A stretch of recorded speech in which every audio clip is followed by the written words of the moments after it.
Hello everyone, अभी हम देख रहे हैं डिस्पर्जन बाय प्रिज्म।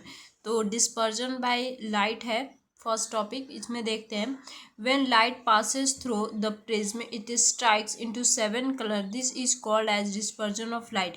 जब लाइट जो होता है वो पास करता है प्रिज्म से तो वो स्प्लिट हो जाता है 7 कलर में। जैसे आप देख रहे हो यहाँ पे वाइट लाइट है तो ये 7 कलर में स्प्लिट हो गया, तो इसे ही हम लोग डिस्पर्जन ऑफ लाइट बोलते हैं। By dispersion of light 7 colour band is obtain which is known as spectrum of light. और ये जो डिस्पर्जन ऑफ लाइट में 7 कलर ऑब्टेन होता है, जो इसे हम लोग विब्ग्योर बोलते हैं नीचे से ऐसे, ठीक है। तो ये जो डिस्पर्जन ऑफ लाइट में 7 कलर ऑब्टेन हुआ है, 7 कलर बैंड जो हमें मिला है, उसे हम लोग स्पेक्ट्रम ऑफ लाइट बोलते हैं। ये स्पेक्ट्रम हो गया लाइट का, मतलब स्पेक्ट्रम ऑफ लाइट हो गया। Dispersion between angular deviation to extreme colours red and violet is called angular dispersion.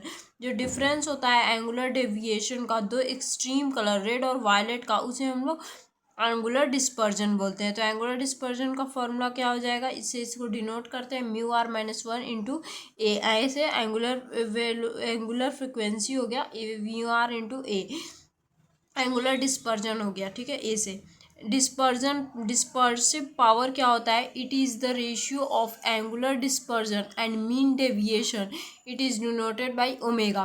ये जो होता है रेशियो होता है एंगुलर डिस्पर्जन का और मीन डेविएशन का, जिसे हम डिनोट करते हैं ओमेगा से। Mu v minus mu r by में mu v minus mu r. अब कॉजेज ऑफ डिस्पर्जन देखते हैं, डिस्पर्जन होने के कारण क्या क्या है। When light passes through the prism, different colors have different wavelength and velocity. जब लाइट पास करता है प्रिज्म से तो डिफरेंट कलर्स का डिफरेंट वेवलेंथ और वेलोसिटी होता है, so their deviation are different and we get 7 colour. इसलिए जो डेविएशन होता है वो डिफरेंट होता है एंड हमें कलर 7 कलर मिलता है, 7 कलर बैंड मिलता है, which is called dispersion of light, जिसे हम डिस्पर्जन ऑफ लाइट बोलते हैं। Red colours have maximum wavelength, so deviation is minimum. Red colour के पास जो होता है तो मैक्सिमम वेवलेंथ होता है, इसलिए जो डेविएशन होता है वो मिनिमम होता है। और वायलेट कलर के पास मिनिमम वेवलेंथ होता है, इसलिए जो डेविएशन होता है वो मैक्सिमम होता है। डिस्पर्जन ऑफ ये था cause of dispersion. Next topic है इसी में, the basic cause of dispersion is that refractive index of material of prism is different for different colours और वेवलेंथ। जो बेसिक कॉज है डिस्पर्जन का रिफ्रैक्टिव इंडेक्स में, वो मटेरियल की वजह से है, जो कि प्रिज्म में डिफरेंट कलर्स के लिए और डिफरेंट वेवलेंथ के लिए, मतलब डिफरेंट कलर और डिफरेंट वेवलेंथ के लिए जो डिस्पर्जन ऑफ रिफ्रैक्टिव इंडेक्स है उसका मटेरियल अलग होता है, इसलिए जो वेवलेंथ होता है और फ्रिक्वेंसी होता है उसमें चेंजेस आते हैं। Refractive index higher bend towards the normal higher. Refractive index जो होता है वो हायर बेंड होता है नॉर्मल की तरफ, ठीक है।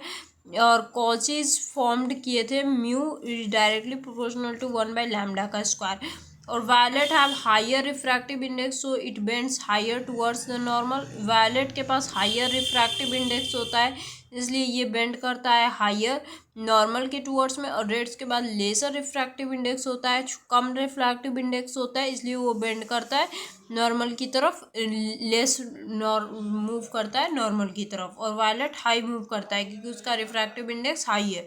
Due to different refractive index their deviation is different. Different refractive index के लिए डेविएशन जो होता है वो डिफरेंट होता है, ठीक है। जैसे कि एग्जांपल में देखो, red colour has maximum wavelength therefore it's refractive index is minimum. Refractive index जो होता है रेड कलर का वो मिनिमम होता है, क्यों, क्योंकि उसके पास मैक्सिमम वेवलेंथ है and hence deviation is minimum, इसलिए डेविएशन जो होगा वो मिनिमम होगा। सिमिलरली वायलेट कलर के पास मिनिमम वेवलेंथ है, देयरफॉर इट्स रिफ्रैक्टिव इंडेक्स, इसलिए उसका मैक्सिमम होगा क्योंकि वेवलेंथ मिनिमम है and hence deviation is maximum, जिससे कि डेविएशन जो होगा वो मैक्सिमम होगा। तो आई होप यहाँ तक आपको टॉपिक्स क्लियर होंगी। नेक्स्ट वीडियो में हम आगे की टॉपिक्स को देखेंगे, तब तक चैनल को सब्सक्राइब कर लेना आगे आने वाली वीडियोस देखने के लिए।